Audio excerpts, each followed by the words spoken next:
அதாவது மதுரை மீனாட்சி அம்மன் கோயில்ல அமித்ஷா அவர்கள் உச்சகால பூஜைக்கு போய் கலந்துக்கிறாரு. அந்த பூஜையெல்லாம் முடிச்ச பிறகு ஹோட்டல்ல மாநில மையக்குழு கூட்டம் நடைபெற்றது. அந்த கூட்டம் எப்பவுமே அந்த மையக்குழுவ யார் நடத்துவாங்கன்னா, மாநில தலைமை, அதாவது மாநில தலைவர், மாநில அமைப்பு பொதுச் செயலாளர் இவங்க தான் அத வந்து வழி நடத்துவாங்க. இந்த முறை அமித்ஷா அவர்களே அதை தலைமையேற்று நடத்தவும் பல சீனியர்களுக்குமே கொஞ்சம் பதற்றமா தான் இருந்துச்சு. என்ன சொல்ல போறாரோ, என்ன பேச போறாரோ அப்படின்ற பதற்றம் இருந்துச்சு. அதற்கு ஏத்த போலவே அமித்ஷா அவர்கள் பல பேரையும் லெஃப்ட் அண்ட் ரைட் வாங்கியிருக்கார் அப்படின்னு தான் சொல்லணும். அந்த அளவுக்கு ரொம்பவே சூடாவே பேசியிருக்கார் அப்படின்னு தான் கமலாலய வட்டாரத்துல பேசிக்கிறாங்க.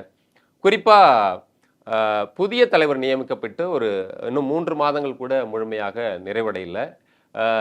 இப்பொழுதுதான், அதாவது கடந்த ஏப்ரல் மாதம் தான் நயினார் நாகேந்திரன் அவர்கள் புதிய தலைவராக நியமிக்கப்பட்டார். அவர் நியமிக்கப்படும்போது அவரே சொன்னார், நான் அண்ணாமலை அவர்கள் போல செயல்பட முடியாது. அவர் ஒரு புயல், நான் ஒரு தென்றல் அப்படின்லாம் சொன்னாரு.